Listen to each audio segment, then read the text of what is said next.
বানিয়ে নেবো চিকেন পকোড়া। তার জন্য কিছুটা আমি চিকেন নিয়েছি, এটা ভালো করে দিয়ে পরিষ্কার করে নিয়েছি। প্রথমে দিয়ে দিচ্ছি একটা ডিম ভেঙে, দিয়ে দেবো এখানে আদা রসুন পেস্ট। আদা রসুন লঙ্কা একসাথে আমি পেস্ট করে নিয়েছি। ঝালটা যার যার পছন্দ অনুযায়ী ব্যবহার করবেন। দিয়ে দিচ্ছি খুব সামান্য পরিমাণে একটু হলুদ গুঁড়ো, দিয়ে দেবো এখানে গরম মশলার গুঁড়ো, দিয়ে দিচ্ছি কাশ্মীরি লঙ্কার গুঁড়ো, দিয়ে দেবো ভিনিগার, এখানে লেবু রসও ব্যবহার করতে পারেন। দিয়ে দিচ্ছি পরিমাণ মতো লবণ। এখন দিয়ে দেবো এর মধ্যে বেসন। আপনারা এখানে কর্নফ্লাওয়ার দিয়ে করতে পারেন বা ময়দা দিয়েও করতে পারেন। তো আমি বেসন দিয়ে মেখে নিচ্ছি।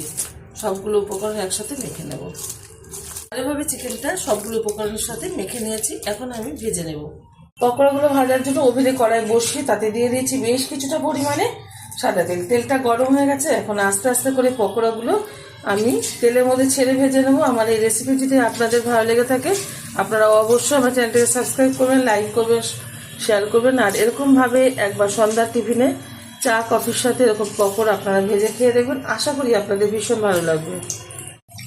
যতটা ধরেছে ঠিক ততটা পরিমাণে পকোড়া আমি তেলের মধ্যে ছেড়ে দিচ্ছি। আরও কিছুটা বাকি আছে। এখন আমি এগুলি উল্টে দিচ্ছি।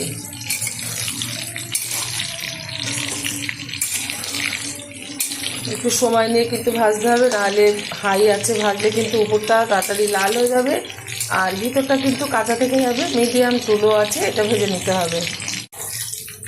সুন্দরভাবে কিন্তু পকোড়াগুলো ভাজা হয়ে গেছে। একটু সময় নিয়ে কিন্তু ভেজে নিয়েছি। তুলে নিচ্ছি একটা পাত্রে। যেগুলো ভাজতে বাকি আছে সেমভাবে ভেজে নেবো। আপনারা অবশ্যই এরকম চিকেন পকোড়া একবার ট্রাই করবেন।